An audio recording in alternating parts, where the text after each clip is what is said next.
Hello everyone! Welcome to my mini vlog! Ako nga pala si James. Hindi ako ganun kasibang, ngunit ngayong gabi nga ay nag-iaya ang mga bata na kumain sa labas. Kung kaya tara nga at samahan niyo ako dito sa A Day in My Life while on vacation. Ngayong araw nga ipapakita ko sa inyo ang isa sa mga lugar na paborito naming puntahan dito sa Bulacan. Dahil magmula nga sa pagiging nice and friendly ng mga staff, ay talaga namang very cozy and neat ng lugar.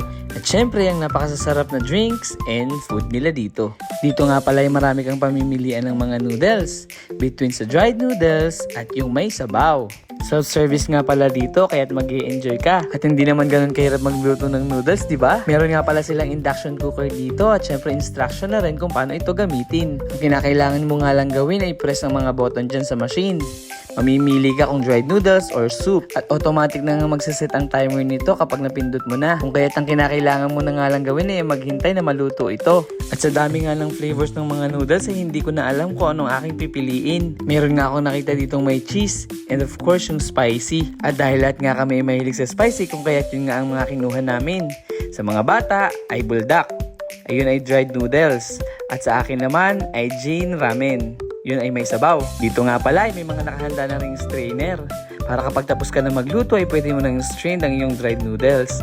Siya nga pala, munting paalala lang. Bago mo lutuin ang noodles na iyong napili, double check mo kung ito ba ay dried noodles or with soup. Dahil baka magkamali rin kayo tulad ko nung unang punta ko dito. Sabi nga nila ay subukan ko daw yung buldak. Ngunit hindi ko naman alam na yun ay dried noodles. Dahil ang expectation ko dito ay lahat nga ramen. 2 beses ko pa nga pinrest ang machine para maraming tubig dahil gusto ko nga maraming sabaw. At kasabay nga sa pagkulo ng tubig, iniligay ko na ang mga seasoning nito. Pagkatapos nun ay nagulat na lang ang aking asawa at ang aking bunso. Sabay tanong nila na bakit to may sabaw. At wala nga akong nagawa kundi kainin ang aking niluto. Kapag naaalala ko nga yun, ako may nahihiya at natatawa na lang sa aking sarili. Pero ayos lang. Charge to experience, ika nga. At dito nga ay natapos ng i-stream ng mga bata ang kanilang mga buldak. Para lamang silang mga pansit canton. Ngunit extreme talaga ang anghang nila. Kung ikaw nga ay isa sa mga mahilig sa sobrang anghang, ay swak sa'yo to. Meron nga rin pala silang mga side dishes na pwede mong i-add-ons.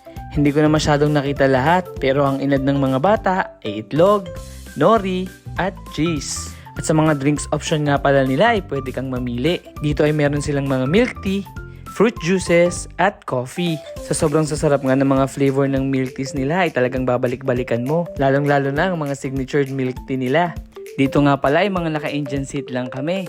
Parang dinala ko na rin sila sa Japan nung ako'y kumain sa ramen house. O diba? Masasabi ko nga na ito ay one of the best experience na kasama ang aking pamilya. Lalong-lalo pat isa sa mga gusto ko ay ang mag-collect ng happy memories kasama sila. Oo, dahil 2 araw na nga lang ay aalis na naman ako. Dahil ang mga happy memories na yan ay ang aking binabalik-balikan kapag ako'y malungkot sa barko. Ang mga nagpapangiti sa akin at nagtatanggal ng pagod kapag mag-isa na lang ako sa kabina. Kaya naman habang nasa bakasyon ako, we always include fun in everything we do.